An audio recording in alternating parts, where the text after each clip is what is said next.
अस्सलाम वालेकुम।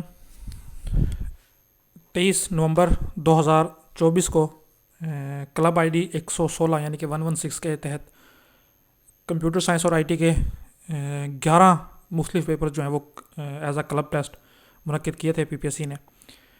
तो उसके तकरीबन 88-90 के क्वेश्चन जो है हमने वो कंपाइल कर लिए हैं thanks to our WhatsApp community जिन्होंने एक्टिवली पार्टिसिपेट किया और हमें जो है वो इतना ज़्यादा एमसीक्यूज हैं वो इकट्ठा करने में आसानी रही। तो इसमें कुछ क्वेश्चन ऐसे होंगे जिनकी एग्जैक्ट स्टेटमेंट शायद मैच ना करती हो, लेकिन आपको थीम पता चल जाएगा। और काफ़ी सारे तकरीबन 70 के करीब क्वेश्चन ऐसे हैं जो एग्जैक्टली हमें वो मिल चुके हैं और उनके ऑप्शंस भी तकरीबन हमें मिल चुके हैं। तो बाकी हैं तकरीबन 20 के करीब क्वेश्चन ऐसे हैं जो कि थोड़ा सा कह लें कि एम्बिगुअस स्टेटमेंट है, क्योंकि वो ना तो इंटरनेट से मिले हैं ना उनकी क्लियर स्टेटमेंट हमें याद है। तो चलें जी, देखते हैं कि क्या था इस टेस्ट में और कैसे जो है ना इसके मेरिट वगैरह का बात हम बाद में करेंगे।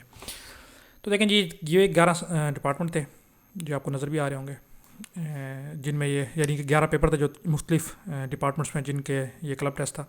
इसमें जो सबसे कह लो कि हमारे इंटरेस्ट का पोस्ट थी वो नंबर 8 पे आपके सामने है, system network administrator BS17 irrigation department में।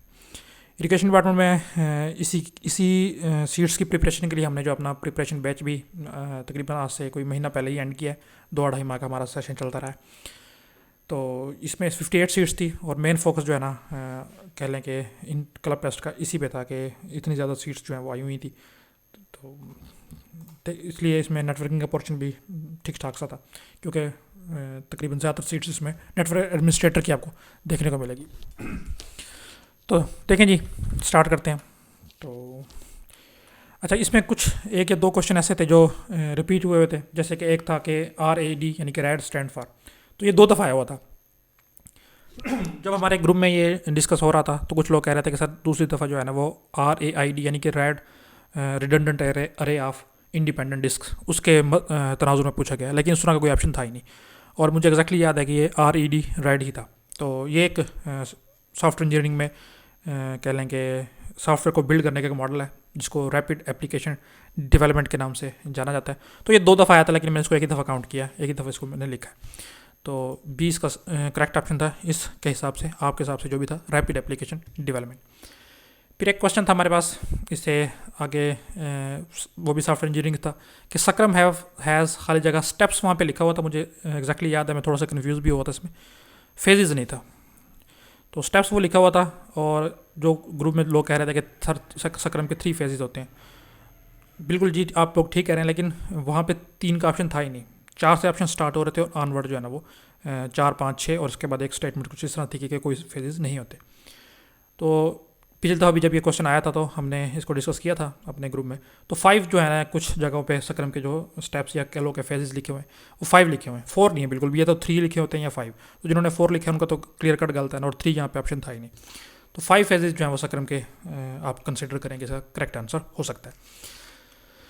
इसके अलावा जी फिर हमारे पास क्वेश्चन था कि an array can be passed in a function C language through, कि जब हम एक फंक्शन को पूरी की पूरी अरे हमने पास करनी होती तो हम कैसे कर सकते हैं। तो जब हमें मैं अपना ऊप का मैंने सब्जेक्ट पढ़ा रहा था तब भी मैंने बताया था कि अरे जो है वो हमेशा पास बाय रेफरेंस ही एक जगह से दूसरी फंक्शन को पास की जाती है। इनफैक्ट मैं आप लोग ये बताता हूँ कि अरे का जो नाम ही है वही रेफरेंस होता है, वही एड्रेस होता है। तो बेशक आप अरे का नाम भी लिख के भेज रहे हैं ना, तो वो एड्रेस ही जा रहा होता है, तो रेफरेंस ही उसका जा रहा होता है। कुछ लोगों ने कल स्क्रीनशॉट लगाए होते ग्रुप में कि सर ये बोथ लिखा हुआ है एक जगह पे, भाई मुझे नहीं पता उन्होंने बोथ किस तरह से लिखा हुआ है, लेकिन जहाँ तक हमने पढ़ा है और जहाँ तक समझ आती है उसकी मन तक बनती भी है। तो अरे हमेशा जो है वो कॉल बाई रेफरेंस ही पास की जाती है फंक्शंस को। तो अगर आपने बोथ लगाया है तो मैं इसके बारे में कुछ नहीं कह सकता, मेरे हिसाब से इसका आंसर जो है वो कॉल बाई रेफरेंस बनता था और मैंने यही लगाया है। आगे डाटा स्ट्रक्चर से था सिंपल सा क्वेश्चन कि क्यू कौन सा डाटा स्ट्रक्चर है। तो ये क्यू और स्टैक के बारे में अक्सर आ जाता है। क्यू हमारे पास फर्स्ट इन फर्स्ट आउट यानी कि फीफो स्ट्रक्चर है, कि जो इस डाटा स्ट्रक्चर में एलिमेंट्स या डाटा हमने पहले डाला होगा वही डाटा पहले रिमूव होगा। और बिल्कुल इसी की तरह जो स्टैक है उसको लास्ट इन फर्स्ट आउट यानी कि लीफो स्ट्रक्चर बोला जाता है, कि जो सबसे लास्ट में डाटा हमने इंसर्ट किया होता है वो सबसे पहले उसमें से रिमूव होता है। तो इसका करेक्ट आंसर जो था वो फीफो था। फिर पूछा होता कि ट्रीज आ खाली जगह डाटा स्ट्रक्चर। तो ये बिल्कुल 3-4 क्वेश्चन जो है ना हमारे नोट्स में से एग्जैक्टली उसने उठाए हुए हैं, फीफो वाला भी और ये तो मतलब है ही जनरल सा, ट्री वाला भी। तो दो किस्म के डाटा स्ट्रक्चर हैं, एक्चुअली तीन किस्म के हैं। अगर हम हैशिंग को भी इंक्लूड करें तो टेबुलर डाटा स्ट्रक्चर भी हमारे पास आ जाता है। अदरवाइज हमारे पास दो किस्म के डाटा स्ट्रक्चर हैं, लीनियर और नॉन लीनियर। लीनियर स्ट्रक्चर वो होते हैं जिसमें एक ही खास लेवल पे या डेप्थ में जो है सारे के सारे एलिमेंट्स जो हैं रैम के अंदर वो उसमें एलोकेट किए जाते हैं, जबकि ट्री में हमें पता है कि इस तरह नहीं होता। कोई डाटा एलिमेंट किसी लेवल पे है डेप्थ में और कोई दूसरी second third fourth and so on इस तरह हो सकता है। तो ट्री और ग्राफ को हम नॉन लीनियर डाटा स्ट्रक्चर में काउंट करते हैं, जबकि अरेज और क्यूज और स्टैक्स वगैरह जो डाटा स्ट्रक्चर है हमारे पास, इनको हम लीनियर डाटा स्ट्रक्चर जो है वो काउंट करते हैं। अच्छा, जिसके पास नेक्स्ट हमारे पास कुछ इस तरह से क्वेश्चन था कि जब एक सेंडर और रिसीवर के दरमियान कम्युनिकेशन हो रही होती है तो उनमें से सेंडर या रिसीवर या दोनों ये चीज़ को वेरीफाई करना चाहते हैं कि मेरा जो इंटेंडेड यूज़र है वो लिजिटिमेट है, तो वो किस प्रोसेस के थ्रू करते हैं। तो ये भी 2 दफ़ा आया हुआ था ये एग्जैक्ट क्वेश्चन, अथेंटिकेशन वाला ही। तो स्टेटमेंट चेंज थी लेकिन दोनों का ऑप्शन में अथेंटिकेशन था। तो देखें, जब हमने किसी की आइडेंटिटी वेरीफाई करनी होती है तो सबसे बेस्ट इसका ऑप्शन ये होता है कि आप उसके यूज़र क्रीडेंशियल्स यानी कि यूज़र नेम और पासवर्ड वगैरह एक्वायर करते हो और उसको मैच करते हो अपने किसी एक स्पेसिफिक डाटाबेस से या जो भी आपके पास ऑलरेडी उसके बारे में इंफॉर्मेशन होती है। तो इस प्रोसेस को ऑथेंटिकेशन बोला जाता है। ऑथेंटिकेशन के बाद आती है अथॉराइजेशन। अथॉराइजेशन ये होती है कि आपने, ठीक है, उस बंदे ने अपनी ऑथेंटिसिटी जो है ना वो अप्रूव कर दी है, तो उसके बाद आप उसको एक्सेस देते हो अपने किसी भी डैशबोर्ड पे, किसी भी सर्वर पे या किसी भी कम्युनिकेशन के दरमियान कि ये बंदा जो है या ये नोड जो है, ये मशीन जो है क्या क्या काम या क्या क्या एक्सेस जो है आपके इस पर परफॉर्म कर सकती है, तो उसको अथॉराइजेशन बोलते हैं। तो यूज़र की जो कन्फर्मेशन होती है कि वाकई ये लेजिटिमेट यूज़र है, उसको हम ऑथेंटिकेशन बोलते हैं। अच्छा जी, नेक्स्ट हमारे पास क्वेश्चन था, खाली जगह refers to the ability of method to behave differently based on the object, it is called polymorphism की डेफिनेशन है। पॉलीमॉर्फिज्म में जो हमने ऊप का मेरा लेक्चर मौजूद है चैनल पे भी आप देख सकते हैं पॉलीमॉर्फिज्म के नाम से, उसमें मैंने बहुत ही डिटेल में समझाया हुआ है कि पॉलीमॉर्फिज्म से क्या मुराद होता है। हम एक ही फंक्शन को कॉल करते हैं लेकिन ऑब्जेक्ट जो है वो चेंज हो रहा होता है जब हमने पॉइंटर्स के थ्रू उसको किया था, और वो बिल्कुल डिफरेंट फंक्शनलिटी परफॉर्म हो रही होती है। और पॉली का मतलब होता है मैनी और मॉर्फ का मतलब होता है शक्ल, फॉर्म्स, यानी काफ़ी सारी फॉर्म्स, काफ़ी सारी शक्ल्स, यानी एक ही फंक्शंस को कॉल करके काफ़ी सारे काम आप करवा रहे होते हो। तो ये सिंपल पॉलीमॉर्फिज्म की डेफिनेशन थी। थोड़ी सी इसमें चेंजेस हो सकती हैं लेकिन आपको समझ आ रहा होगा इन्होंने दिया है कि यही चीज़ पूछी गई थी। फिर एक क्वेश्चन पूछा गया था, सी लैंग्वेज वाज इन्वेंटेड इन विच लेबॉरेटरीज। सी और C++ से काफ़ी सारे क्वेश्चन थे, बल्कि मेन पोर्शन अगर हम कहें तो सी से या C++ से था तो ये गलत नहीं होगा। तो सी लैंग्वेज का पूछा गया था, तो हमें पता है कि डेनिस रिची ने AT&T जो बेल लेबॉरेटरीज थी फर्स्ट ईयर का और सेकंड ईयर के जिन्होंने टेक्स्ट बुक पढ़ी है उसमें आपको ये पढ़ा होगा आपने, बेल लेबॉरेटरीज में जो इसने ये इन्वेंट की थी। अच्छा जी, उसके बाद एक कुछ इस तरह से पूछा गया था कि रन टाइम पॉलीमॉर्फिज्म के लिए बेस क्लास में क्या चीज़ लाजमी होना चाहिए। थोड़ा सा इसका चेंज हो सकता है लेकिन आपको ये पिक करके होंगे कि ये क्या चीज़ पूछी गई थी। तो पता है कि वर्चुअल फंक्शन के बारे में पूछा जा रहा था कि वर्चुअल फंक्शन होता है बेस क्लास में, तभी डिराइव्ड क्लास उसको रीडिफाइन या ओवरराइड करती हैं और लेटेस्ट डेफिनेशन जो है वो प्रोवाइड करती हैं। ये हमने पूरा सिनेरियो ऊप के लेक्चर्स में मेरा मौजूद है, पॉलीमॉर्फिज्म और फंक्शन ओवरराइडिंग और ओवरलोडिंग के नाम से, वहाँ से आप इसको देख सकते हैं। तो ये पूछा गया था वर्चुअल फंक्शन के बारे में। अच्छा जी, इसी तरह हमारे पास एक क्वेश्चन था कि which of the following traversal sequence can be used to construct same trees. Again ये मैंने अपने जो डाटा स्ट्रक्चर्स के लेक्चर्स हैं उनमें कंस्ट्रक्ट ट्री फ्रॉम ट्रैवर्सल्स इस तरह का एक टॉपिक है, उसमें वीडियोस भी मौजूद है चैनल पे, आप देख सकते हैं। वहाँ पे समझाया हुआ है कि किस तरह से अगर हमारे पास ट्रैवर्सल दी गई हो तो उससे हम ओरिजिनल ट्री जनरेट कर सकते हैं। तो उसमें मैंने वहाँ भी एक बात बताई थी कि सिर्फ एक अगर आपको ट्रैवर्सल दी गई है, चाहे वो कोई भी है, उससे तो आप कभी भी ओरिजिनल ट्री जो है ना वो रीजनरेट कर ही नहीं सकते। ट्री जनरेट कर सकते हैं लेकिन ओरिजिनल नहीं कर सकते। आप 100% मेक श्योर नहीं होंगे कि ये वही ट्री था जिसकी ये ट्रैवर्सल थी। तो उसके लिए कम से कम 2 ट्रैवर्सल आपके होने चाहिए और उनमें से एक इन ऑर्डर होनी चाहिए। तो जो हमारे पास ऑप्शंस थे इन ऑर्डर के साथ सिर्फ पोस्ट ऑर्डर वाला था, तो एक इन ऑर्डर है, दूसरी चाहे वो प्री ऑर्डर हो चाहे पोस्ट ऑर्डर हो, तो वो दोनों जो है हमारे पास आप उसे जनरेट कर सकते हो। तो हमारे ऑप्शंस में इन ऑर्डर के साथ पोस्ट ऑर्डर था, तो इसका करेक्ट आंसर जो है वो पोस्ट ऑर्डर था। तो शायद थोड़े ऑप्शंस में इसमें थोड़ा बहुत चेंज आ सकता है। फिर एक तरह से क्वेश्चन था कि bringing a page into a memory only when it is necessary या needed the mechanism is called. तो डिमांड पेजिंग की डेफिनेशन है ये कि डिमांड पेजिंग में हम उस वक्त तक पेज मेमोरी के अंदर लोड करते ही नहीं है जब तक कि उसको एक्चुअल में एग्जीक्यूशन या एक्चुअल में CPU उसको डिमांड नहीं करता, तभी हम करते हैं। थोड़ा सा इसकी शायद डेफिनेशन ये कंटेंट जो है वो चेंज हो, लेकिन डिमांड पेजिंग के साथ नाम से एक ऑप्शन था उसमें, तो हमने उसको करेक्ट करना था। नेक्स्ट देखें जी, which of the following command is use to create process of Linux. अब आपको जितना बिल्कुल एक कह लें कि ये सिंपल सी कमांड है, बहुत ही ज़्यादा दफ़ा आ चुकी है, रिपीटिंग क्वेश्चन है। फोर्क एक ऐसी कमांड है जो एक प्रोसेस से दूसरे न्यू प्रोसेस को क्रिएट करने के लिए यूज़ की जाती है। तो फोर्क इसका करेक्ट आंसर था। फिर हमारे पास फ्लो चार्ट में से या डाटा फ्लो डायग्राम में से पूछा गया था कि जो डायमंड सिंबल होता है वो किस मकसद के लिए यूज़ होता है। तो अगर आपने आप में से कोई फर्स्ट ईयर और सेकंड ईयर को पढ़ा रहा है, तो हम जब बच्चों को पढ़ा रहे होते हैं तो साथ ही उसका डाटा फ्लो डायग्राम या फ्लो चार्ट जो है वो बनाते हैं। उसमें बताते हैं कि एक कंडीशन के लिए होता है, तो इसका कंडीशन या डिसीजन दोनों लफ्ज़ आ सकते हैं। इसमें स्पेसिफिकली कंडीशन था। थ्रेड के बारे में पूछा गया था कि थ्रेड के अंदर क्या क्या चीज़ें अपनी होती हैं। देखें, जब हम थ्रेड्स बनाते हैं तो कुछ चीज़ें हैं जो थ्रेड शेयर करती है बाकी अपनी पीयर्स थ्रेड्स के साथ या सिबलिंग थ्रेड्स के साथ, और कुछ चीज़ें होती है जो उसकी अलग होती हैं। जो चीज़ अलग होती है उनके बारे में पूछा गया था। तो थ्रेड की आईडी हर किसी की अलग होती है, स्टैक पोर्शन उसका अलग होगा रैम के अंदर, और जो रजिस्टर्स वो यूज़ करेगा थ्रेड्स प्रोसेस के एग्जीक्यूशन के दौरान वो भी उसकी अलग होंगी, बाकी चीज़ें शेयर्ड होती हैं। तो तीनों इनके बारे में दी गई थी, तो इसका था ऑल ऑफ दीज ऑप्शन। आगे देखें जी, if a process fails, operating system में अगर कोई प्रोसेस रन कर रहा तो वो फेल हो जाता है। Most operating system right the error information into a, तो तब ऑपरेटिंग सिस्टम इस चीज़ को कहाँ पे मेंशन करता है कि फ़लाँ टाइम पे फ़लाँ प्रोसेस चला, इतना चला, और उसके बाद ये इसमें फ़लाँ एरर आ गया। तो लॉग एक बनता है, हमें पता है कि कोई भी चाहे डाटाबेस है, चाहे ऑपरेटिंग सिस्टम है, चाहे कोई एप्लीकेशन है, वो साथ साथ एक लॉग रिपोर्ट जनरेट करती है, उसमें यही चीज़ें होती हैं। तो लॉग फाइल इसका करेक्ट आंसर था। आगे क्वेश्चन था थोड़ा सा ट्रिकी, उसमें था कि कौन सी चीज़ें जो हैं वो C++ में एक्सेप्शंस को हैंडल करने के लिए यूज़ होती हैं। तो 3 कीवर्ड्स हैं हमारे पास, ट्राई, थ्रो और कैच।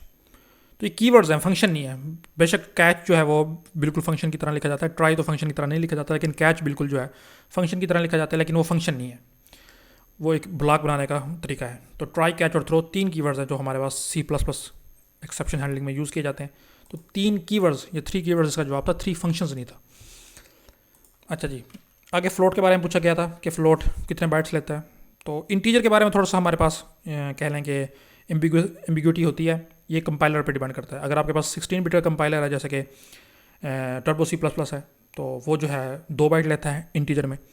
लेकिन अगर आपके पास 32 बिट का कंपाइलर है, जैसा कि माइक्रोसॉफ्ट विजुअल स्टूडियो है, या आपके पास जो है इसके अलावा और भी कोई विजुअल स्टूडियो आपके साथ अच्छा सा कोई आईडी जो आपके जहन में आता है, तो वो 4 बाइट लेता है, क्योंकि वो 32 बिट का कंपाइलर होता है। तो ये कभी भी पैट आंसर इसका हम नहीं बता सकते, लेकिन मोस्ट ऑफ द टाइम हम इंटीजर को 2 बाइट का लेके चलते हैं। लेकिन फ्लोट के बारे में हमें एक्जैक्टली मालूम है कि चाहे वो 32 बिट का कंपाइलर है, चाहे वो 16 बिट का कंपाइलर है, फ्लोट उसमें 4 बाइट का ही होता है। तो फ्लोट के साइज़ के बारे में पूछा गया था, तो फ्लोट का साइज़ जो है वो 4 बाइट ही होगा। सॉरी, अच्छा जी, फिर कैरेक्टर के बारे में पूछा गया था। सॉरी, कैरेक्टर है CHAR, तो T इसमें इजाफी आ गया, मैं बाद में इसको ठीक कर दूंगा। तो कैरेक्टर हमें पता है, जो स्ट्रिंग का कैरेक्टर होता है वो 1 बाइट लेता है हमारे पास, चाहे वो कोई सा भी कंपाइलर हो। अच्छा जी, नेक्स्ट हमारे पास कुछ इस तरह से क्वेश्चन था कि ऐसा एट्रीब्यूट जो प्राइमरी की का या कैंडिडेट की का पार्ट हो, उसको क्या बोला जाता है। थोड़ा सा इसमें चेंज हो सकता है, लेकिन यही चीज़ पूछी गई थी। तो प्राइम एट्रीब्यूट उसका आंसर था कि प्राइम एट्रीब्यूट जो प्राइमरी की का पार्ट होता है। फिर इस तरह से एक क्वेश्चन पूछा गया था, मुझे एग्जैक्ट उसकी स्टेटमेंट याद नहीं है, लेकिन मैं आपका उसको जो है ना थीम बता देता हूँ क्या पूछा गया था। हमें पता है कि जब हम वेब डेवलपमेंट कर रहे होते हैं तो किसी भी वेब पेज में जो है ना एक से ज़्यादा स्क्रिप्ट्स जो है वो हम इसको इंक्लूड कर सकते हैं। तो बाय डिफ़ॉल्ट हमें पता है कि जावास्क्रिप्ट जो है वो हमारा लोड हो जाता है। तो लेट्स से एक स्क्रिप्ट में जो है हमारे पास एक वेरिएबल डिफाइन है ए नाम का, और दूसरे स्क्रिप्ट में भी हमारे पास एक वेरिएबल डिफाइन है ए नाम का। तो जब हम इसको ए को यूज़ करेंगे तो कन्फ्लिक्ट आएगा, कंपाइलर इस चीज़ को जो कैच नहीं कर पाएगा कि जो स्क्रिप्ट 1 है उसमें से मैंने ए की वैल्यूज़ को यूज़ करना है, जो स्क्रिप्ट 2 है उसमें से यूज़ करना है। तो उसके मकसद के लिए हम क्या करते हैं, तो जावास्क्रिप्ट जो है हमें नो कन्फ्लिक्ट का एक फंक्शन प्रोवाइड करता है। वो आप जब लगा देते हो तो तब वो उसको पता चल जाता है कि भाई जो लोकल वेरिएबल की बात हो रही है हमेशा उसको प्रेफर करना है, ग्लोबल वाले की या उससे बाहर वाले उसको नहीं करना। तो कुछ इस तरह से पूछा गया था, लेकिन पूछा ये नहीं गया था, पूछा ये गया था कि जो नो कन्फ्लिक्ट का फंक्शन है वो कॉल कब होगा। क्या वो जैसे ही आपका वेब पेज लोड होगा, लोड पे यानी कि स्टार्ट पे आप उसको कॉल करोगे, या जैसे ही आपको लगेगा कि यहाँ पे कन्फ्लिक्ट आने लगा है उस वक्त आप उसको कॉल करोगे, या एक ऑप्शन था कि कोई कॉन्फ्लिक्ट होगा ही नहीं, और एक चौथा ऑप्शन था मुझे याद नहीं है। तो हमेशा नो कन्फ्लिक्ट का जो फंक्शन है वो फॉर्म के लोड या पेज के लोड होते ही आपने कॉल करवाना होता है। तो $.no कन्फ्लिक्ट इस तरह कोई ऑप्शन था, ऑन रन या ऑन स्टार्ट, उस पर आपने इसको था। ये मैंने बाद में इसको स्टडी किया तो पता चला है, मुझे भी उस वक्त ही नहीं पता था, लेकिन मैंने इसको ऑन स्टार्ट ही लगाया था। फिर सिंपल एक शॉर्टकट की थी न्यू डॉक्यूमेंट बनाने की, तो कंट्रोल एन हमें पता है कि माइक्रोसॉफ्ट वर्ड में एक न्यू डॉक्यूमेंट को क्रिएट करने के लिए यूज़ किया जाता है। एक क्वेश्चन फिर आगे से हम पूछा गया था, ये उसमें डिजिटल इमेज प्रोसेसिंग या कंप्यूटर ग्राफिक्स में से कह लें, उसका था कि a term for illusions of immersion by projecting stereo images on the walls and floor of a room. अक्सर आपने देखा होगा, आप किसी रेस्टोरेंट वगैरह में जाएं तो इमेजेस जो हैं वो वॉल्स और फ्लोर पे जो ना फ्लोट करते हुए आपको नज़र आ रहे होते हैं। तो उसके बारे में पूछा गया था कि वो जो टेक्नोलॉजी है वो किस बंदरगाह झैल में से किसके थ्रू प्रोवाइड की जाती है।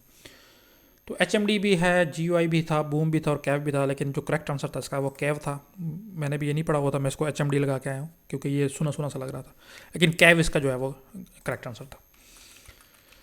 नेक्स्ट देखें जी, which of the following is an image can be removed by using smoothing filter. इस तरह से पूछा गया था कि स्मूथिंग फिल्टर और इमेज में से कुछ चीज़ रिमूव करने वाली, अगेन डिजिटल इमेज प्रोसेसिंग में से था, तो मैंने इसको स्टडी नहीं किया हुआ। नेट में से जो इसका मुझे करेक्ट आंसर मिला है वो ए था, grey level, smooth transition of grey levels. तो शार्प नहीं, smooth transition of grey levels, ये इसका करेक्ट आंसर था। शायद इसमें मुझे ना भी एग्जैक्ट पता हो कि स्टेटमेंट क्या थी, लेकिन कुछ इस तरह से पूछा गया था। आगे एक एग्जैक्ट इसी तरह से था कि RSA जो एक एल्गोरिदम है क्रिप्टोग्राफी का, उसका पूछा गया था। तो दो किस्म के एल्गोरिदम होते हैं क्रिप्टोग्राफी के, सिमेट्रिक और एसिमेट्रिक। सिमेट्रिक जिसमें हमारे पास की जो होती है वो सेम होती है सेंडर और रिसीवर के लिए, और एसिमेट्रिक जिसमें हम दो कीज़ को यूज़ करते हैं, प्राइवेट अलग और पब्लिक अलग। तो एसिमेट्रिक एल्गोरिदम्स की काफ़ी सारी लिस्ट है, उसमें से एक एल्गोरिदम जो है वो RSA है, तो एसिमेट्रिक इसका करेक्ट ऑप्शन था। फिर इसमें से एक अगेन सॉफ्टवेयर इंजीनियरिंग में से क्वेश्चन था कि in which 4 frameworks activities are found in extreme programming के, XP यानी कि एक्सट्रीम प्रोग्रामिंग में इनमें से कौन सी 4 जो एक्टिविटीज़ हैं वो परफॉर्म की जाती है। तो इसमें C ऑप्शन से करेक्ट था कि प्लानिंग, डिज़ाइनिंग और उसके बाद डायरेक्ट कोडिंग और टेस्टिंग। अच्छा जी, अगला क्वेश्चन नेटवर्किंग में से था। तो अगेन ये हमारे नोट्स में बहुत तफसील से मैंने समझाया हुआ कि कंजेशन क्या होती है और उसको उससे निपटने के तरीके क्या होते हैं। काफ़ी सारे तरीके हैं, कुछ टेक्निक्स हैं और कुछ हमारे पास उसके मेथड्स हैं। तो टेक्निक्स का पूछा गया था। तो दो किस्म की टेक्निक्स होती हैं कंजेशन को कंट्रोल करने की। एक टेक्निक वो होती है कि अभी आपने नेटवर्क में कंजेशन आने देनी ही नहीं है, उससे पहले ही आपने उसका जो है ना कोई तोड़ कर लेना है, अवॉइड करना है दूसरे लफ्ज़ों में। और एक ये होती है कि एक दफ़ा नेटवर्क में कंजेशन आ चुकी है, उसके बाद जो है ना फिर आप उसको ख़त्म तो नहीं कर सकते, ख़त्म तो की ही नहीं जा सकती ना कभी भी नेटवर्क से कंजेशन, उसको कम करने की कोशिश करते हैं। तो जो उसको कंजेशन को अकर होने से पहले ही टेक्निक जो है वो रिमूव करने की कोशिश करती है या मेक श्योर करती है कि कभी कंजेशन आ ही ना, तो उसको हम बोलते हैं ओपन लूप कंजेशन कंट्रोल। और जब एक दफ़ा आ चुकी होती है और तब वो उसको कम करने की कोशिश करती है, उसको हम बोलते हैं क्लोज्ड लूप कंजेशन कंट्रोल। तो ये पूछा गया था, तो बी ऑप्शन था उसमें जो हमारे पास एक्चुअल पेपर था। तो कुछ इस तरह से था कि जब एक बंदा या एक यूज़र पीसी में लॉगिन करता है तो वेरिफिकेशन किस तरीके से की जाती है। अगेन वही ऑथराइजेशन इसका जवाब है, मैं पीछे थोड़ा सा डिटेल में बता भी आया हूँ। थोड़ा सा इसकी स्टेटमेंट चेंज हो सकती है, लेकिन जो हमें मिली है। अगला क्वेश्चन जो डाटा स्ट्रक्चर में से था, सर्कुलर क्यू। हमने देखा था कि सर्कुलर क्यों ज़रूरी होती है, क्योंकि क्यू जो है मेमोरी वेस्टेज एक बड़ा इसमें इशू था। फिर हमने कहा था कि हम मेमोरी वेस्टेज को कंट्रोल कर सकते हैं अगर हम जो इसका रियर एंड है उसको घुमा के वापस फर्स्ट इंडेक्स पे ले आएँ। और उसका हमने तरीका देखा था, मेरे जो नोट्स हैं डाटा स्ट्रक्चर्स के, उसमें जो क्यू का ऑप्शन है, सर्कुलर क्यूज़ का जो सब हेडिंग है, बड़ी डिटेल मैंने बताई हुई है। तो अभी जिन मैंने लेक्चर इसके दिए थे, जिन बच्चों को याद होगा उन्होंने डेफिनेटली इसको टैकल कर लिया होगा। तो सी इसका करेक्ट ऑप्शन था। अगर आप देखना चाहते हैं कि ये सी कैसे बनता है, क्यू साइज से हम इसका मॉड क्यों लेते हैं, तो आप मेरा लेक्चर जो है यूट्यूब पे है क्यू डाटा स्ट्रक्चर में, उसमें इस चीज़ को देख सकते हैं। फिर एक फ्लैट वैन के बारे में पूछा गया था, न्यू टर्म थी मेरे लिए भी, मुझे नहीं पता था कि ये क्या है, तो मैंने सर्च भी किया है, लेकिन फ्लैट लैन मुझे मिला है, फ्लैट वैन मुझे स्टिल इसके बारे में कुछ नहीं मिला। मुझे नहीं पता अभी भी ये क्या चीज़ होती है। एक दो उसके ऑप्शंस जो कम्युनिटी मेंबर्स ने हेल्प आउट किया हमें फाइंड आउट करने में, वो ये हैं, और मेजॉरिटी की राय यही है कि इसका ऑप्शन जो है वो ऑल करेक्ट था। मैंने भी इसका ऑप्शन ऑल ही लगाया। तो THCP रेंज था, एक DNS सर्वर था, एक पॉइंट टू पॉइंट था, इस तरह के 3 ऑप्शंस थे, लेकिन मुझे ये नेट से नहीं मिला। अच्छा जी, अगला क्वेश्चन हमारे पास कुछ इस तरह से था कि accessing memory without CPU intervention is called. पूछा यही गया था, थोड़ी सी इसका कंटेंट चेंज था, लेकिन हमें इसका एग्जैक्ट उसका नहीं मिला। उसमें ये पूछा गया था कि जब एक प्रोसेस जो है या कोई एक हार्डवेयर जो है CPU को बताए बगैर प्राइमरी मेमोरी को या स्पेसिफिकली डिवाइस बफर को एक्सेस कर लेता है तो उसको हम क्या बोलते हैं। तो डीएम में हमने एक टर्म पढ़ी हुई है ऑपरेटिंग सिस्टम में, डायरेक्ट मेमोरी एक्सेस, उसके बारे में पूछा गया था। डायरेक्ट मेमोरी एक्सेस यही कहता है कि आप सीपीयू को इन्वॉल्व करो ही ना, सिर्फ एक दफ़ा उसको बता दो जब सारी की सारी ट्रांसमिशन कंप्लीट हो चुकी होती है। इससे क्या होगा कि बार बार सीपीयू को कंटेक्स्ट स्विच नहीं करना पड़ेगा और वो उसकी अपना अलग काम करता रहेगा। डाटा ट्रांसफ़र जो है वो डीएमए हार्डवेयर का आप लगाते हो भी डीएमए कंट्रोलर के नाम से, वो सारे के सारे फंक्शन जो है वो परफॉर्म करता है। तो सीपीयू से कह लो कि लोड कम हो जाता है। तो direct memory access DMA controller DMA, इसके बारे में पूछा गया था। नेक्स्ट ये पूछा गया था कि कौन सा मॉडल जो है बाकी तमाम मॉडल्स को बनाने में या पहले से बने हुए मॉडल को इम्प्रूव करने में हमारी एज अ बेस काम करता है। तो सॉफ्टवेयर डेवलपमेंट लाइफ साइकिल इसका करेक्ट आंसर था। थोड़ा सा इसकी स्टेटमेंट मुझे जितनी याद है मैंने वो लिखी है, नेट से मुझे ये भी नहीं मिला। तो देखें जी, नेक्स्ट कुछ क्वेश्चन में हमारे पास इस तरह से था कि अगर हम किसी भी कंप्यूटर की रैम बढ़ा देते हैं तो सीपीयू की या कंप्यूटर की जो है वो परफॉर्मेंस इंक्रीज़ कर जाती है। आपने भी इस चीज़ को नोट किया होगा, बिल्कुल हो जाती है। तो ऐसा क्यों होता है? तो काफ़ी सारे ऑप्शन थे। हमें पता है कि जब एक रैम को इंक्रीज़ कर दिया जाता है तो ज़्यादा पेजेस जो हैं या ज़्यादा प्रोसेस जो हैं वो रैम के अंदर रिजाइड कर सकते हैं, और जितने ज़्यादा रिजाइड करेंगे डिग्री ऑफ मल्टी प्रोग्रामिंग उतनी बढ़ जाएगी। एक खास हद तक हम थ्रैशिंग की तरफ नहीं जाते। तो उससे क्या होगा कि ज़्यादा रैम है तो ज़्यादा प्रोसेस या प्रोसेस के पेजेस आप रैम के अंदर लेके आ सकते हो, तो पेज फॉल्ट की रेशो जो है वो कम हो जाती है। तो फ्यूवर पेज फॉल्ट आकर ये इसका करेक्ट आंसर था। फिर इस तरह से कुछ पूछा गया था कि एक ही पाथ हो एक नेटवर्क से दूसरे नेटवर्क तक जाने का, या ये जो हमारे स्टूडेंट्स जिन्होंने पेपर दिया था उन्होंने बताया, लेकिन जो मुझे इसकी कह लो कि इबारत याद है वो कुछ इस तरह से थी कि एक ऐसा नेटवर्क है जिसमें से ट्रैफिक जो है वो गुजर के लोकल नेटवर्क की तरफ जाती है। तो कुछ इस तरह से पूछा गया था। खैर उसका आंसर स्टब था, आप लोग सब ने ठीक लगाया, स्टब ही उसका आंसर था। मैं आपको बता देता हूँ कि स्टब ऑटोनोमस सिस्टम क्या होता है। स्टब ऑटोनोमस सिस्टम एक ऐसा ऑटोनोमस सिस्टम होता है या जिसमें एक राउटर जो है ना पूरे कह लो कि ऑटोनोमस सिस्टम को कंट्रोल कर रहा होता है, और जितनी भी ट्रैफिक है वो उसमें से राउटर में से गुजर के जा रही होती है।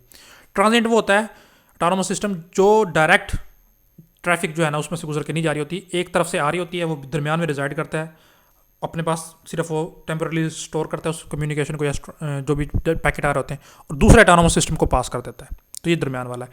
जबकि स्टब क्या होता है कि वो एक पूरे नेटवर्क का ही ऑटोनोमस सिस्टम का ही राउटर होता है, अपना होता है, यानी कि वो किसी को हैंड ओवर नहीं करेगा। तो इस तरह से है, अगर आप देखना चाहो तो ये भी मैंने डिफाइन किए हुए अपने ऑटोनोमस सिस्टम वाले लेक्चर में, क्या कहते हैं उसको, कम्युनिकेशन एंड नेटवर्क्स में, उसमें जाके आप चीज़ को देख सकते हो। स्टब बार इसका करेक्ट आंसर था। स्टब एक दफ़ा पहले ही पूछा गया, स्टब राउटिंग भी पूछा गया। स्टब राउटिंग वही होती है जो लोकल नेटवर्क में जो है ना यूज़ करने के लिए यूज़ की जाती है। तो कुछ इस तरह के 2-4 कीवर्ड्स आप याद रख लो। तो stub routing, stub autonomous system, इस तरह से पूछा गया था।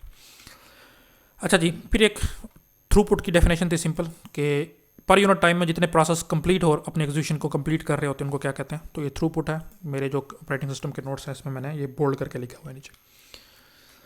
अच्छा जी, फिर पूछा गया था कि ऑपरेटिंग सिस्टम को पैरामीटर पास करने के कितने तरीके हैं।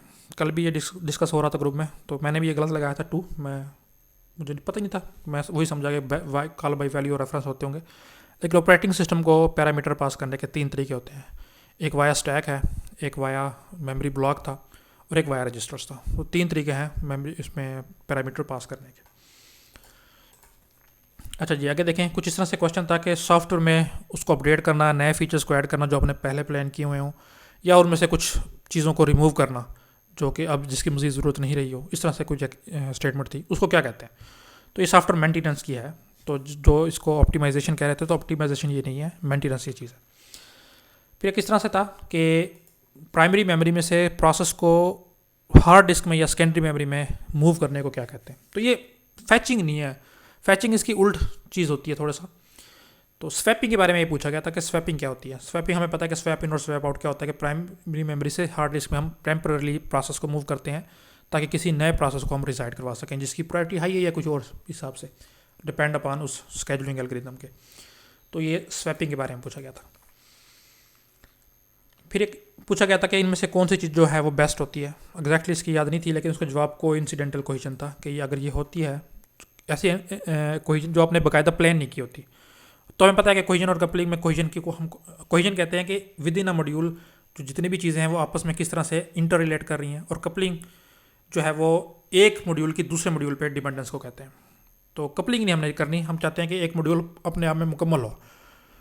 और कपलिंग कोहिजन जो है वो हम चाहते हैं कि हाँ, अगर एक मॉड्यूल के अंदर हमने जितनी भी चीज़ें बनाई हैं ना, वो स्ट्रांगली एक दूसरे के साथ कनेक्ट होनी चाहिए, ताकि सारी की सारी रिलेटेड चीज़ें ही एक मॉड्यूल के अंदर आए। तो कोहिजन जो है हमारी कोशिश होती है कि हम हाई रखें और कपलिंग जो है हम कम रखें। और जो कोइंसिडेंटल कोहिजन जो हम प्लान नहीं करते और खुद ब खुद हो जाती हैं, तो वो तो बहुत बेस्ट होती हैं। तो इस तरह से कुछ पूछा गया था। फिर ये कुछ इस तरह से पूछा गया था कि आईओ डिवाइसेस जो है या आईओ सब सिस्टम जो है, इनमें से किसको एक्सेस कर सकता है। इनपुट आउटपुट डिवाइसेस जो है या सिस्टम जो है, इनमें से किसको एक्सेस कर सकता है। तो प्राइमरी मेमोरी या मेन मेमोरी या रैम को वो जो है एक्सेस कर सकता था। फिर कुछ इस तरह से पूछा गया था एक क्वेश्चन के, एक सिस्टम है उसके 6 प्रोसेस थ्रेड्स हैं या यूज़र थ्रेड्स हैं और 3 कर्नल थ्रेड्स हैं, तो बताएं जी कितने पैरेलल में रन कर सकेंगे। अब ये थोड़ा सा कह लेंगे एम्बिगुअस सा क्वेश्चन है, क्योंकि हमें मॉडल का नहीं पता, 1-to-1 मॉडल उसमें अप्लाई हुआ है, 1 to मैनी या मैनी टू मैनी। लेकिन हम ये मान के चलते हैं कि हर एक यूज़र थ्रेड के लिए जो है ना एक कर्नल थ्रेड रिक्वायर्ड है। तो अगर हम ये मान के चलें तो फिर जाहिर बात है बैक वक्त 3 थ्रेड जो हैं वो पैरेलल रन कर सकती हैं। तो अगर हम ये मान के चलें 1 to मैनी है तो उसके और भी आंसर बन सकते हैं। पता नहीं अभी किस सेंस में पूछा गया था, खैर मैं इसके 3 लगा के आया हूँ, तो आप देख लें इसमें से जो भी आपको, अगर किसी को मिल गया तो बेशक कमेंट्स में बता सकते हैं, मैं इसको करेक्ट कर दूँगा। फिर एक सिंपल सा क्वेश्चन था, पूछा गया था कि 1 MB कितने KBs के इक्वल होता है, तो 1024। अच्छा जी, फिर एक क्वेश्चन 2 दफ़ा आया हुआ था, थोड़ा सा घुमा फिरा के, और बच्चे कह रहे हैं कि सर ये एक का कंपाइलर था और एक का इंटरप्रेटर था। भाई इंटरप्रेटर का और काम है। तो पूछा ये कहता है कि सी का जो सोर्स कोड होता है उसको मशीन कोड में कौन कन्वर्ट करता है, तो कंपाइलर का ये काम है। इंटरप्रेटर कभी भी आपका मशीन कोड जो है या कह लो कि ऑब्जेक्ट फाइल जो है वो नहीं बना सकता, हमेशा कंपाइलर ही बनाएगा। अच्छा जी, आगे देखें, इसमें से फिर 4 ऑप्शंस दिए गए थे और पूछा गया था इसमें से कौन सी जो है वो यूज़र डिफाइंड डाटा टाइप नहीं है। कल भी एक ग्रुप में डिस्कस हो रहा था, मैंने बता दिया था इसका आंसर। यूनियन भी एग्जैक्टली वही चीज़ होती है जिसमें आप यूज़र खुद से अपना डाटा जो है वो या कह लो कि डाटा टाइप जो डिफाइन करता है, स्ट्रक्चर्स भी और क्लास भी। हाँ, अरेज ऐसी चीज़ है जो हमें कह लो कि प्रिमिटिव डाटा टाइप के तौर पे दी जाती है most of the programming languages में, तो इसका करेक्ट आंसर अरेज था। फिर एक क्वेश्चन पूछा गया था कि एक लैब में 32 कंप्यूटर्स हैं और हर कंप्यूटर में 24 पोर्ट्स हैं, या पता नहीं इस तरह से था कि 24 कंप्यूटर्स हैं, नहीं बल्कि ही था 32 कंप्यूटर और हर कंप्यूटर में 24 पोर्ट्स हैं। तो total number of ports simply हमने 32 को 24 से मल्टीप्लाई करना था और वो 768 आता था। अच्छा जी, फिर हम इस तरह से पूछा गया था कि रेफरेंस और पॉइंटर एक ही चीज़ होते हैं, सिर्फ ये फ़र्क होता है कि पॉइंटर जो है वो नल हो सकता है और रेफरेंस नहीं हो सकता।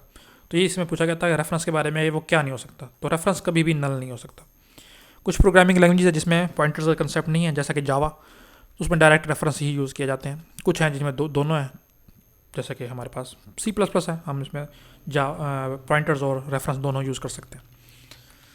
अच्छा जी, फिर एक क्वेश्चन इस तरह से पूछा गया था कि TCP और गो बैक N में ये फ़र्क है, और फिर आगे उसने बताया होता कि लेट्स से कि टोटल नंबर ऑफ जो हमारे पास पैकेट्स हैं वो N है, और TCP को N-1 पैकेट की जो है ना एक्नॉलेजमेंट नहीं मिली, तो फिर वो क्या करेगा। तो मैं आपको समझा रहा हूँ, यहाँ वो लिखने में थोड़ी सी मुझे समझ नहीं आ रही थी कि मैं किस तरह से उसको लिखूँ, तो मैं आपको वैसे बता रहा हूँ। तो इस तरह से एक क्वेश्चन था। तो गो बैक N में क्या होता है कि लेट्स से कोई भी हमारे पास पैकेट लॉस हो गया ना, तो उससे फर्दर जितने भी पैकेट्स आते हैं रिसीवर विंडो या रिसीवर साइड उसको एक्सेप्ट नहीं करती, जितने भी मर्जी आ जाए। तो वो बाकायदा पहले लेट्स से कि पैकेट नंबर 1 और 2 उसने रिसीव कर लिया, 3 लास्ट हो गया, उसके बाद 4 और 5 भी पहुंच गया, तो वो 4 और 5 को भी रिसीवर डिस्कार्ड कर देता है। वो कहता है कि भाई वापस जाओ, 3 मुझे वापस रीट्रांसमिट करो। तो 3 तो वो रीट्रांसमिट करता ही करता है सेंटर, साथ में 4 और 5 वो भी इसको रीट्रांसमिट करना पड़ जाता है। तो ये गो बैक N में था। लेकिन TCP का काम थोड़ा सा अलग है। TCP के सेंस में क्या होगा, लेट्स से 1 और 2 पैकेट्स उसने रिसीव कर लिए, 3 वाला लास्ट हो गया, तो 4 और 5 आया तो वो 4 और 5 को रिसीव कर लेता है। उसके बाद वो 3 की नेगेटिव एक्नॉलेजमेंट भेजता है कि भाई ठीक है 4 और 5 तो मेरे पास आ गया लेकिन 3 नहीं आया। तो उसके बाद सेंटर सिर्फ और सिर्फ उसको 3 नंबर वाला पैकेट ही भेजेगा। क्यों? क्योंकि TCP में हम आउट ऑफ ऑर्डर जो है ना वो डिलीवरी पॉसिबल है। तो इसी तरह रिसीवर साइड ने अपनी विंडो जो है ना वो फ्लेक्सिबल बनाई होती है। 1 और 2 आ गए, 3 नहीं आया कोई बात नहीं, 4 और 5 आ गए, ओके विंडो कंप्लीट हो गई। वो उसके बाद उसकी नेगेटिव एक्नॉलेजमेंट भेजता है कि भाई 3 भेजो ताकि मेरे पैकेट कंप्लीट और मैं आपसे नेक्स्ट पैकेट की डिमांड करूँ। तो इसमें पूछा गया था, तो जो पैकेट रिमूव या लास्ट हुआ है सिर्फ उसी पैकेट को TCP दोबारा से रीट्रांसमिट करता था। तो इसका हमारे पास जो जवाब बनता था मेरे हिसाब से जो है वो ए ऑप्शन इसका था। अच्छा जी, फिर एक पूछा गया था व्यू। हमारे पास एक टेम्प्रेरी टेबल होता है जब हम कोई क्यूरी एग्जीक्यूट करते हैं, तो जो जाहिर है पूरे टेबल में से पूरे का पूरा टेबल तो नहीं आता, ना सारे कॉलम्स आते हैं ना सारी रोज आती हैं। तो जो टेम्प्रेरी टेबल आता है जिसमें थोड़ी सी रोज होती हैं, थोड़े से कॉलम्स होते हैं, उस टेम्प्रेरी टेबल को व्यूज बोला जाता है। और उसी का दूसरा नाम हमारे पास वर्चुअल टेबल भी है। तो वर्चुअल टेबल के बारे में पूछा गया था। नेक्स्ट क्वेश्चन देखें, हमारे पास कुछ इस तरह से था कि विद खाली जगह you can view, organize, sort, catalog, print and share digital photos. तो फोटोज मैनेजमेंट सॉफ्टवेयर के बारे में ये बात हो रही थी सब। तो ये देखें जी, फोटो मैनेजमेंट सॉफ्टवेयर भी। अच्छा, ये तकरीबन हमारे पास कुछ 60 के करीब या 65 के करीब क्वेश्चन थे। आगे जो है हमारे पास वो जीके का मेन पोर्शन था, उसमें से तकरीबन हमने सारे ही कवर कर लिए हैं। तो देखें जी, when American forces entered in Afghanistan 9/11 जो कि 2001 में हुआ था, उसके बाद ही अमेरिका ने अपनी फोर्सेस को अफगानिस्तान में भेजा था। तो 2001 दिसंबर का मेरे ख्याल में मंथ था, उसमें भेजा था। ब्लू बुक, यूएस गवर्नमेंट जो है अपनी एयरफोर्स के बारे में एक रिपोर्ट पब्लिश किया करती थी, काफ़ी अर्सा वो करती रही है, पुरानी सी बात है। तो उस रिपोर्ट को जो है ना ब्लू बुक के नाम से जाना जाता था। तो वो यूएस गवर्नमेंट जो है वो पब्लिश किया करती थी। आइडियोलॉजिकल ओरिएंटेशन ऑफ पाकिस्तान, एक बुक के बारे में पूछा गया था। 4 राइटर्स के नाम थे, तो उसमें से शरीफ मुजाहिद जो है वो था, बाकी मुझे याद नहीं है। तो शरीफ मुजाहिद ने ये बुक एडिट की थी।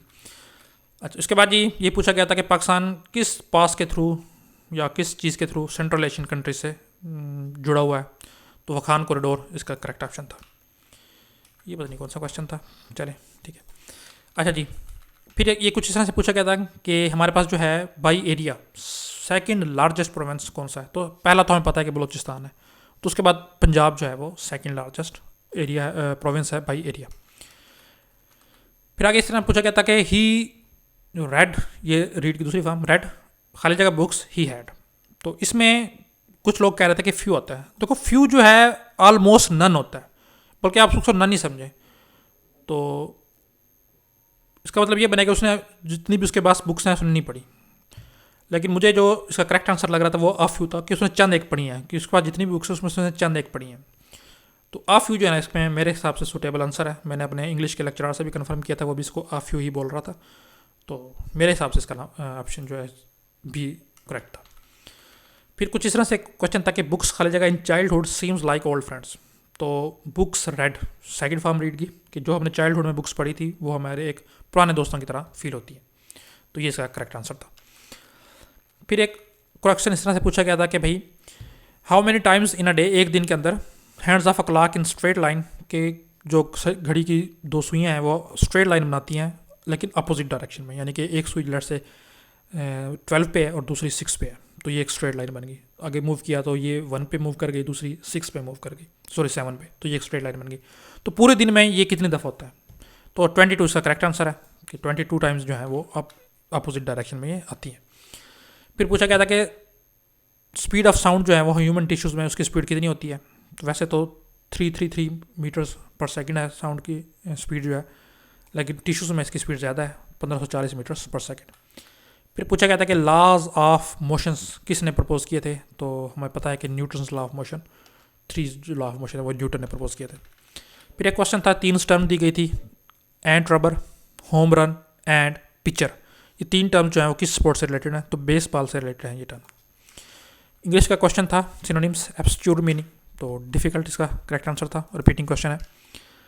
फिर हमारे पास था हरासमेंट हेल्पलाइन के बारे में, कि पाकिस्तान में जो हरासमेंट हेल्पलाइन थी कब लॉन्च की गई थी। तो 2016 में मेरे ख्याल में 1 दिसंबर था, इस तरह कोई ऑप्शन था, लेकिन 2016 में ही इसको लॉन्च किया गया था। फिर कुछ इस तरह से पूछा गया था कि भाई अगर 1 डज़न या 1 दर्जन अंडों की कीमत 40 है तो 30 अंडों की कितनी कीमत होगी। तो 3.33 वो एक अंडे की कीमत निकलती थी, तो 100 जो है उसका करेक्ट आंसर था। फिर एक इस तरह से आंसर था कि कंप्यूटर हार्डवेयर किस चीज़ को अंडरस्टैंड करता है, डेसिमल सिस्टम को, ऑक्टल सिस्टम को, हेक्साडेसिमल को, या नन ऑफ दिस को। तो मैं इसको नहीं समझ पाया, मैं इसको खैर हेक्साडेसिमल लगाया था, लेकिन मैंने आके चेक किया तो इसका जवाब नन है, कि वो सिर्फ बाइनरी या BCD बाइनरी कोडेड डेसिमल जो है उसको अंडरस्टैंड करता है। फिर ये पूछा गया था कि 1973 के आइन में ये इस चीज़ का अहद किया गया था कि हम 15 साल के अंदर जो है ना उर्दू लैंग्वेज को पूरे ऑफिस में लॉन्च कर देंगे या इम्प्लीमेंट कर देंगे। तो 15 ईयर्स इसका करेक्ट आंसर था। फिर एक रिपीटिंग क्वेश्चन था कि जो हम एग्जामिनेशन करते हैं डेड बॉडी का, उसको क्या बोलते हैं पोस्टमार्टम के अलावा? ऑटोप्सी। अक्सर आपने वेब सीरीज़ और मूवीज़ में देखा होगा ऑटोप्सी रिपोर्ट। तो ये है उसका। फिर एक क्वेश्चन इस तरह से था सॉफ्टवेयर इंजीनियरिंग में से कि role of matrix is not to improve. तो उसमें 3-4 ऑप्शन दिए गए थे, एक मार्केट शेयर्स था, एक कस्टमर सेटिस्फेक्शन था, इस तरह से था। तो मुझे एक्जैक्टली वो मिला नहीं है, तो ना ही मैं उसका यहाँ पे बयान कर पाता हूँ। अगर किसी को मिलता है तो काइंडली मुझे वो कमेंट्स में बता सकता है कि सर ये क्वेश्चन थे इसके या ये ऑप्शन थे और ये करेक्ट था। तो लेकिन स्टेटमेंट यही थी, the role of matrix is not to improve. Next हमारे पास एक क्वेश्चन था JF कैनेडी एयरपोर्ट के बारे में पूछा गया था कि कहाँ पे सिचुएटेड है। तो ये यूएस के प्रेसिडेंट थे, तो यूएस की स्टेट जो है उसमें न्यूयॉर्क, उसमें इनका नाम से एक एयरपोर्ट है। फिर पूछा गया था कि which city is built on 118, यानी कि 118 जजीरों से मिलकर कौन सा शहर बना है। तो इसका जवाब तो वैसे वीनस है, इटली का एक शहर है। तो लेकिन मेरे हिसाब से जो मुझे याद है वीनस वहाँ पे ऑप्शन था नहीं, तो मैंने मेरे ख्याल में मालदीव्स लगाया था। तो वीनस इसका लेकिन करेक्ट आंसर है, शायद था भी, मुझे एग्जैक्ट नहीं इल्म इसका भी। फिर एक एनालॉजी पूछी गई थी, एनालॉजी के डिसलाइक और हेटर्ड से रिलेटेड कौन सा इसमें से हमारे पास एनालॉजी जो है वो ठीक बैठती है। तो लार्ज और इमेंस जो है वो कह लें कि ये मिलता जुलता था। फिर हमारे पास कुछ इस तरह से था कि मेमोरी मैनेजमेंट जो है उससे मुराद किस चीज़ की मैनेजमेंट है, प्राइमरी मेमोरी की, सेकेंडरी मेमोरी की, बोथ की या नन की। तो मेमोरी मैनेजमेंट जो है वो most of the time primary memory को ही बोला जाता है। अगर आप सेकेंडरी मेमोरी को इंक्लूड करेंगे तो वो डिस्क मैनेजमेंट उसको बोला जाता है। तो कल भी इसमें डिस्कशन हो रही थी, कुछ बच्चों ने स्क्रीनशॉट भी शेयर किया था बोथ का। तो अगर आप बोथ उसको कंसिडर कर सकते हैं, ये एक मेरे लिए एम्बिगुअस स्टेटमेंट है, मैंने इसका खैर प्राइमरी मेमोरी ही लगाया था। फिर अल्फा टेस्टिंग के बारे में पूछा गया था कि वो कहाँ पे होती है। मैं इसका आपको कॉन्टेक्स्ट दे देता हूँ कि किस तरह से पूछा गया था। एक ऑप्शन ये था कि यूज़र करता है अल्फा टेस्टिंग डेवलपर टीम के साथ मिलके, लेकिन डेवलपिंग साइड पे नहीं करेगा। एक ऑप्शन ये था। दूसरा ये था कि करेगा यूज़र ही, डेवलपर टीम के साथ मिलके करेगा और डेवलपिंग साइड पे ही करेगा। दूसरा ऑप्शन ये था। और तीसरा ये था कि यूज़र करेगा लेकिन टीम के बगैर और करेगा डेवलपिंग साइड पे, कुछ इस तरह का तीसरा ऑप्शन था। और चौथा ऑप्शन ये था कि नहीं भाई, यूज़र नहीं करेगा, डेवलपर टीम में से कोई खुद बंदा जो है वो खुद उसको अल्फा टेस्टिंग करेगा। देखो अल्फा टेस्टिंग क्या सॉफ्टवेयर डेवलपमेंट टीम खुद करती है, ताकि वो चेक कर सके कि इसमें कोई एरर्स वगैरह तो नहीं है। उसके बाद फिर वो पब्लिकली उसको रिलीज़ करती है, लेकिन वो भी बीटा टेस्टिंग की फेज़ में रिलीज़ करती है। बीटा टेस्टिंग जो है वो यूज़र करता है और वो डेवलपिंग साइड के बाहर करता है। अल्फा टेस्टिंग तो डेवलपिंग साइड पे ही होती है और यूज़र नहीं करता, एप्लीकेशन का यूज़र नहीं बल्कि डेवलपमेंट टीम ही करती है। तो अल्फा टेस्टिंग जो है वो team of developer at development side, ये इसका करेक्ट आंसर था। क्रिटिकल पाथ पूछा गया था, CPM क्या होता है। जो हम एक डायग्राम बना रहे होते हैं, जो उसमें जो लॉन्गेस्ट पॉसिबल पाथ होता है उसको हम क्रिटिकल पाथ बोलते हैं। तो C इसका करेक्ट आंसर था। फिर एक पूछा गया था कि ऐसा कौन सा डायग्राम है जो कि सिस्टम और एक्सटर्नल एंटिटीज़ के दरमियान इंटरेक्शन को रिप्रेजेंट करता है। मैं इसका गलत लगाया, तो यूज़ कैसे इसका करेक्ट आंसर था। फिर कुछ इस तरह से पूछा गया था कि एक क्लास जो है वो किसी और क्लास के अंदर डिफाइन की गई है और हम इस तरह उस पर फोर्स कर रहे हैं बाकी क्लासेस को कि वो उसको अपने अंदर रीडिफाइन करें उसके फंक्शंस को, कुछ इस तरह से घुमा फिरा के था। तो वर्चुअल बेस क्लास जो है उसके बारे में मेरे हिसाब से ये पूछा जा रहा था। मुझे अभी स्टेटमेंट याद नहीं है, लेकिन मैं इसका वर्चुअल क्लास लगा के आया हूँ। अगर किसी को याद आता है तो वो कर सकता है, या मेरे हिसाब से गलत है तो वो भी मुझे कमेंट्स में बता सकता है। फिर एक क्वेश्चन था कि a string is considered to be part of language. कौन सी स्ट्रिंग को हम एक लैंग्वेज का पार्ट कंसिडर करते हैं। थ्योरी ऑफ ऑटोमेटा में से था कि अगर एक फाइनाइट स्टेट मशीन स्टार्ट होती है अपने स्टार्टिंग पॉइंट से और एंड कहाँ पे होती है, तो अगर वो फाइनल स्टेट पे एंड होगी तभी तो हम कहेंगे भाई हाँ ये स्ट्रिंग जो है इस मशीन ने एक्सेप्ट कर ली है, इसका मतलब है कि ये इस लैंग्वेज का पार्ट है। अच्छा जी, उसके बाद हमारे पास कुछ क्वेश्चन एक इस तरह से था कि मुख्तलिफ सोर्सेज से जो हम डाटा इकट्ठा करते हैं उसको क्या बोलते हैं। Data warehouse, data management, data mining या ऑल ऑफ दिस। तो बच्चे कुछ कह रहे हैं कि सर ये ऑल ऑफ दिस। तो ऑल ऑफ दिस इस तरह से नहीं है कि डाटा माइनिंग्स तो एल्गोरिदम्स होते हैं, वो डाटा नहीं होता। डाटा माइनिंग उस जो इतना ह्यूज डाटा हमने कलेक्ट किया होता है उसमें से कुछ यूज़फुल इंफॉर्मेशन, यूज़फुल इंसाइट्स या कुछ पैटर्न एक्सट्रैक्ट करने के लिए यूज़ किया जाता है। डाटा वेयर हाउस का जो है करेक्ट आंसर था। फिर कुछ एक क्वेश्चन इस तरह से था कि दो फंक्शंस जो हैं वो दिए गए थे, एक इनलाइन फंक्शन बना के लिखा गया था और एक जो है सिंपल फंक्शन की फॉर्म में लिखा गया था, और पूछा गया था कि कुछ कौन सा इसमें परफॉर्म बेटर करेगा। तो जब हम इनलाइन फंक्शन को मैं पढ़ा रहा था तो मैंने उस वक्त बताया था कि इनलाइन फंक्शन क्या होता है कि ऐसे फंक्शन एक तो जिनकी स्टेटमेंट जो है वो एक या दो होती है, बॉडी जो है उनमें सिर्फ एक या दो स्टेटमेंट हो, और काफ़ी दफ़ा जो है वो प्रोग्राम में या एक फंक्शन में एक प्रोग्राम के दरमियान उसको कॉल किया जा रहा हो, तो क्या होता है कि इतनी उसकी स्टेटमेंट नहीं होती जितना कंट्रोल को मेन फंक्शन से उस फंक्शन में शिफ्ट करने में और दोबारा रिटर्न करने में टाइम लग जाता है। तो हम क्या करते हैं कि ऐसे फंक्शन को हम जो है ना फंक्शन कॉल के साथ रिप्लेस कर देते हैं उसकी बॉडी को। तो हम इनलाइन का कीवर्ड लगा के कंपाइलर से हम रिक्वेस्ट करते हैं कि भाई आप इसको इनलाइन बना दो, यानी कि जहाँ जहाँ पे फंक्शन कॉल है उसकी जगह उसकी स्टेटमेंट्स को पेस्ट कर दो। और इसमें हमें ये फंक्शन था कि सिर्फ उसी सूरत में ये तेज़ वर्क करेगा अगर उसकी स्टेटमेंट कम है। तो जो फंक्शन वहाँ पे दिया गया था मेरे ख्याल में एक या दो उसकी दो स्टेटमेंट्स थी, उसको इनलाइन बना के लिखा गया था और एक इनलाइन के बगैर लिखा गया था। तो मेरे हिसाब से जो F1 लिखा गया था कि इनलाइन फंक्शन है वो परफॉर्म बेटर करेगा। अब फंक्शन मुझे याद नहीं वो किस तरह से लिखा गया था। फिर एक क्वेश्चन इस तरह से था कि इनमें से कौन सा MVC एक मॉडल व्यू कंट्रोलर एक .NET का फ्रेमवर्क है। तो उसमें पूछा गया जब हम मेन्यूज़ बनाते हैं तो इनमें से कौन सी चीज़ जो है वो मेन्यूज से उससे रिलेटेड है। मेन्यूज़ क्या मॉडल से है, क्या व्यू से है, या कंट्रोलर से है। तो व्यू जो यूज़र को सामने दिखाई दे रहा होता है किसी भी सॉफ्टवेयर का पार्ट, उसको हम व्यू बोलते हैं। मॉडल जो है एक कह लो कि सबसे लोएस्ट इसका पार्ट होता है, और कंट्रोलर जो है इंटरफेस होता है व्यू और मॉडल के दरमियान।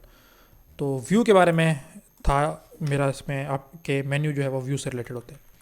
फिर एक इस तरह से पूछा गया था इनमें से कौन सी चीज़ जो है वो यूज़र इन्वायरमेंट या यूज़र हार्डवेयर और हार्डवेयर के दरमियान इंटरफेस का काम करती है। तो ऑपरेटिंग सिस्टम की डेफिनेशन घुमा फिरा के पूछी गई थी।